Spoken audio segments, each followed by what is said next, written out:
अऊज़ु बिल्लाहि मिनश्शैतानिर्रजीम बिस्मिल्लाहिर्रहमानिर्रहीम अल्लाहुम्मा सल्लि अला मुहम्मदिन व आलि मुहम्मद व अज्जिल फ़रजहुम।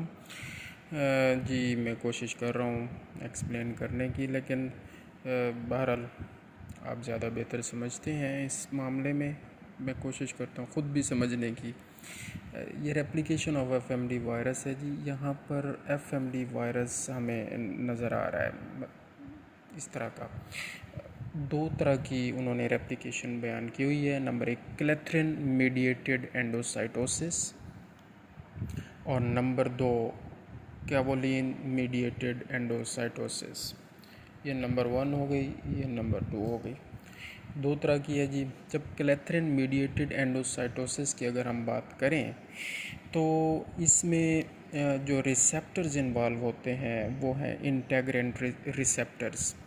होस्ट सेल के अंदर जो रिसेप्टर्स होते हैं वो इंटेग्रिन रिसेप्टर्स होते हैं। जब इंटेग्रिन रिसेप्टर्स यूज़ होंगे तो ये क्लेथ्रिन मीडिएटेड एंडोसाइटोसिस प्रोसेस के ज़रिए रेप्लिकेशन ऑफ द वायरस होगी।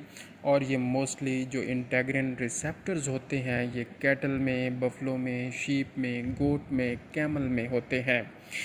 और उनमें जो रेप्लिकेशन ऑफ द वायरस होती है स्पेसिफ़िकली अपर रेस्पिरेटरी ट्रैक्ट के अंदर ख़ास तौर पे, तो ये वहाँ पे जो रेप्लिकेशन होगी वो क्लेथ्रिन मीडिएटेड एंडोसाइटोसिस के ज़रिए होगी। और ये भी हमें मालूम है कि ये जो एफएमडी वायरस है, आरएनए वायरस, ये साइटोप्लाज्म के अंदर इसकी रेप्लिकेशन होती है, न्यूक्लियस के अंदर इसकी रेप्लिकेशन नहीं होगी।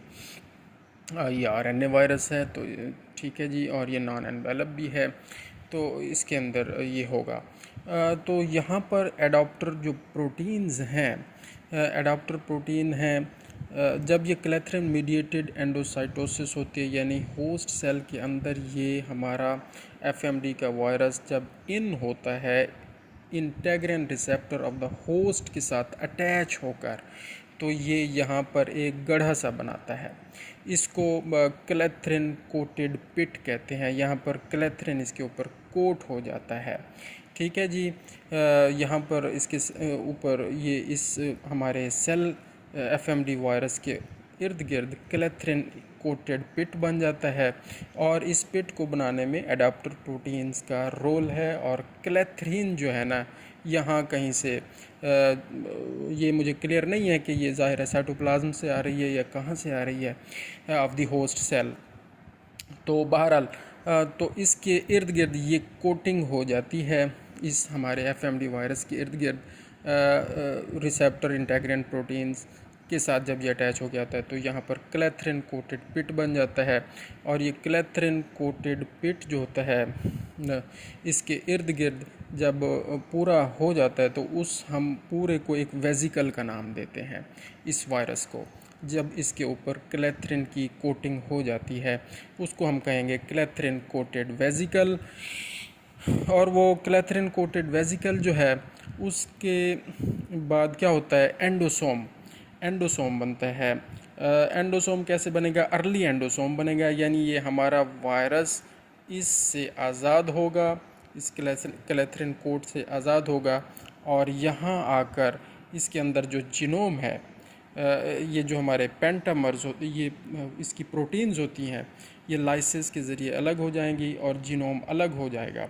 और ये जीनोम जब अलग होगा आरएनए जीनोम, तो ये अगले सेल को जाकर डिस्टर्ब करेगा और उसको ज़ाहिर है उसके अंदर अपनी रेप्लिकेशन शुरू करेगा नेक्स्ट सेल के अंदर।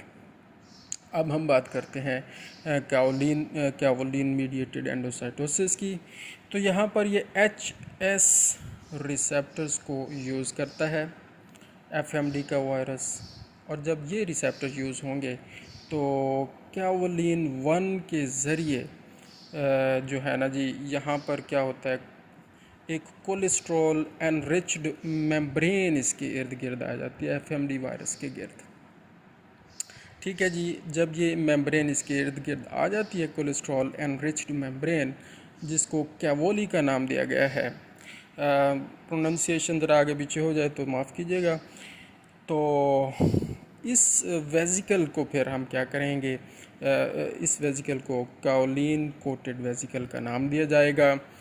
और फिर इस वेसिकल से ये जो है एंजाइम के रिएक्शन के ज़रिए इसकी कोटिंग अलग होगी और ये वायरस सेपरेट होगा, इसको अर्ली एंडोसोम कहेंगे, और उसमें से फिर ये पेंटामर्स सेपरेट हो जाएंगे वायरस के, और जीनोम अलग होगा लाइसिस के ज़रिए, और ये अगले सेल को तबाह करने के लिए अपना काम शुरू कर देगा।